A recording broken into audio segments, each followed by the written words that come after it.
Sebagai manusia, kita tentu pernah menghadapi yang namanya kesedihan dan juga kekhawatiran. Nah, ini sebetulnya sifat yang lumrah, ya, tabiat manusia. Tetapi jangan sampai kita kemudian terlarut, ya, di dalam kesedihan, di dalam kekhawatiran. Ingatlah bahwasanya Allah Subhanahu wa taala itu menghibur kita di dalam surat At-Taubah ayat 40, la tahzan innallaha ma'ana. Jangan kamu bersedih, sesungguhnya Allah Subhanahu wa taala selalu membersamai kita. Jikalau kita senang, merasa bahagia, gembira, merasa damai, tenang, ya, ketika berada di dekat seseorang yang kita anggap dia punya kekuatan, punya power, ya, punya, ya, banyak hal lah. Kalau kita berada di dekatnya, kita merasa tercukupi, ya, kita merasa aman, merasa selamat. Lalu bagaimana jikalau yang membersamai kita itu adalah Allah Subhanahu wa taala, Rabb kita.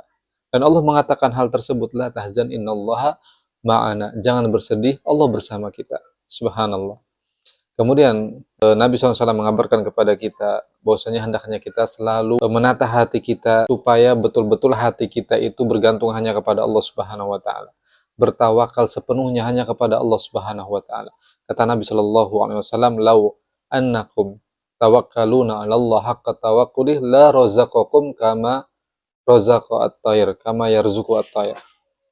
Kalau sekiranya kalian bertawakal kepada Allah Subhanahu wa taala dengan sebenar-benarnya tawakal, maka Allah Subhanahu wa taala akan memberi kalian rizki sebagaimana Allah Subhanahu wa taala memberi rizki kepada burung-burung. Tagdu himasa wa taruhu bitana, yang mana mereka di pagi hari keluar dari sangkarnya dalam keadaan lapar, kemudian sore hari pulang kembali ke sangkarnya dalam keadaan kenyang. Allahu akbar. Maka jangan sampai kita, ya, dikendalikan oleh kesedihan dan kekhawatiran yang menjangkiti diri kita, ya, yang menghinggapi diri kita. Kita berusaha, berupaya bagaimana mengontrolnya, ya, mengkondisikannya supaya kita tetap merasa bahwasanya ada yang selalu memberi support kepada kita, ada yang selalu membersamai kita, yaitu Allah Subhanahu wa taala.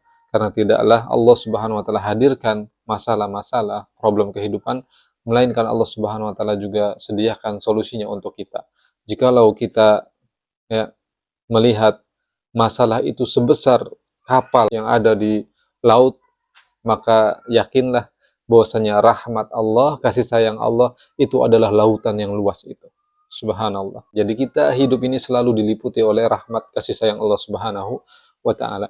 Yang paling penting adalah bagaimana kita menata, ya, diri kita, amal perbuatan kita, ya, hati kita ini kita kondisikan bagaimana supaya kita selalu dekat dengan Allah Subhanahu wa taala, berusaha, ya, untuk selalu berada di jalan takwa kepada Allah Subhanahu wa taala. Karena kata Allah, "Wa may yattaqillah yaj'al lahu makhraja." Yang bertakwa kepada Allah akan diberikan jalan keluar oleh Allah Subhanahu wa taala. Tidak berhenti di situ, wa yarzuqhu min haitsu la yahtasib, dan Allah akan berikan rizki kepadanya dari arah yang dia tidak duga-duga, dari arah yang tidak dia sangka-sangka.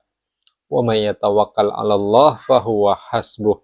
Dan siapa yang bertawakal kepada Allah, menggantungkan segalanya sepenuhnya hanya kepada Allah, Allah Subhanahu wa taala akan memberikan kecukupan kepadanya. Allahu akbar. Barakallahu fikum jami'an. Mudah-mudahan kita semua selalu dalam lindungan Allah Subhanahu wa taala, selalu dalam penjagaan Allah Subhanahu wa taala, diberikan taufik oleh Allah supaya kita selalu menjadi hamba yang dekat dengan Allah Subhanahu wa taala, dicintai dan diridhoi olehnya. Barakallahu fikum jami'an.